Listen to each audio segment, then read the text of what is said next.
Hi, welcome and welcome back. I hope you're doing well. When the narcissist dies, cleanup is messy. It's messy emotionally, it's messy physically, and it's messy financially. When it comes to the emotional side of things, you may feel sad, even hysterical. You may cry a lot when the narcissist dies. I know I did when my dad passed away. I cried the entire flight to LA. I cried in the hotel room. I cried in the restaurant that we went to for dinner during our first short trip to clean up. And it was a lot. I mean, I was overwhelmed with emotion. And at one point, I thought the flight was going to get turned around. I thought that I was going to miscarry my baby because I was 3 months pregnant. I was just crying so hard. And it's very, very upsetting, to say the least. Also, you might feel angry or unresolved. There may be some things that weren't said or some things that you felt frustrated about in the relationship. Or you may find some things that are shocking or disappointing to you, or find out things that are shocking or disappointing to you. I know when I was cleaning out my dad's gym bag, I found the driver's license of a woman who he had spent some time with prior to his passing. And I will just say this, that when people talk about the downgrade that the narcissists go through towards the end, the downgrade's real. You also may feel embarrassment or shame. I know I was mortified when we went to the public storage unit when I was 6 months pregnant during a second trip to clean up, and I had to face the manager, and she kind of looked at me funny, and she seemed a little reserved and a little awkward, and I think I kind of probed a little bit, and come to find out, she, in doing her job, had to tell my dad that he couldn't sleep in his unit, and she had found him sleeping in his unit. And in response, he raged on her and went off on her, and this poor girl was totally traumatized, and she was just doing her job. And all I could say was, I know exactly what you went through, and I've been on the receiving end of that rage, and I'm so sorry. And but it was just embarrassing, and I'm apologizing for something that I didn't even do. But she was very kind to us and let us in so that we could clean up. But, there are a lot of different emotional things that'll come into play. Secondly, there may be some physical things that come into play as well. And you may have to do some heavy lifting. I know I had to ship a box of my dad's things to my mother, and even 3 months pregnant, it was just kind of a lot.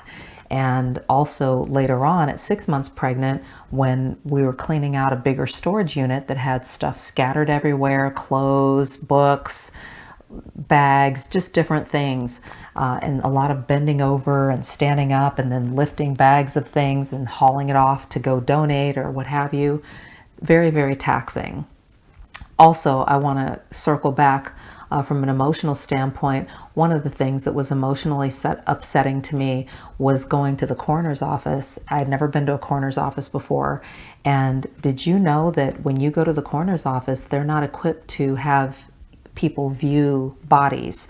So when I went up and asked them, as I collected my dad's cell phone, keys, and wallet, I asked them, I said, can I see him? I felt like I wanted that closure of like, okay, did this really happen? Am I dreaming this? And to be met with, we can't do that. We can't let you go back there. That's against our policy. We're not equipped. We don't have viewing facilities. And no matter how much you beg, cry, or plead, no is no. And they can't let you do that. But when you don't know that, it can be really upsetting, on top of the upset that you're already dealing with. The other thing that I wanted to mention from an emotional standpoint is that when I went to the gym, I found out that one of the guys that I guess had the best rapport with my dad, I'll say that. He was the closest in that sense. He did not show up for work. He called in sick, and they said that he called in because He didn't want to see me. And that was really shocking and upsetting all at once. I mean, I felt bad for him, but apparently the staff was very traumatized, and this guy really was traumatized because he was the closest, I guess, out of everyone to my dad. And he didn't want that visual reminder, or he didn't want to see my dad in my face. So he called in sick to work so he wouldn't have to meet me when I came to pick up the gym bag. It's financially messy when the narcissist dies. Funerals and burials are very expensive. And also too, when you're dealing with the logistics of having to ship a body from one city to another, especially cross country, there are things like that that are expensive and that are taxing and stressful to coordinate, because you've got a timetable that you have to kind of honor.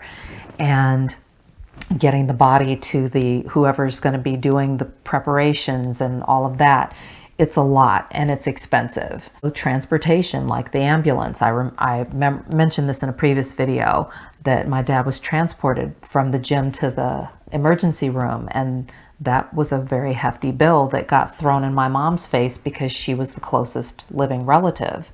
And they actually forgave it and waived it, which she was very grateful for, but very, very expensive. Then, of course, there are hospital bills potentially, and all of these things really add up. Funeral expenses, burials, markers for graves. And so these are things that a lot of times when we get caught up in what the narcissist is doing currently, like stalking, harassing, lying, manipulating, tricking, conning, scamming, smearing, we don't think about all of these other things. And it's a lot. And when you add all of that up, it can really be overwhelming. And so I remember asking for help. One of my cousins, I think, took some of the library books that my dad still had checked out. She was willing to drop those off at the library because we were on a short visit and we ran out of time for running around. And then I think we had to just make some really tough choices, like, look, we're just going to take all the clothes and just donate them, and we're not even going to bother shipping this stuff. And you have to kind of make those decisions along the way, on the fly. And it can be stressful, and it can kind of have you feeling anxious on the one hand, but then it can be a relief later because it takes stuff off your plate to have to deal with. At any rate, those are just a few things.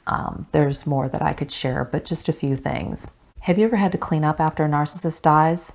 Comment below and share your experience. In the meantime, when the narcissist dies, cleanup is messy, and it can be messy emotionally, physically, financially, and so much more. Take deep breaths. Surround yourself with encouraging and supportive people, and do the best you can to breathe through it and to take care of, lay out a plan and take care of things as best you can. And hopefully your rapport with people will allow you to have relationships that will support you during this difficult time. You're not alone, and you're not crazy. Know who you're dealing with. Know who you are. Take care. Take care of yourself, and I'll talk to you soon. Bye-bye.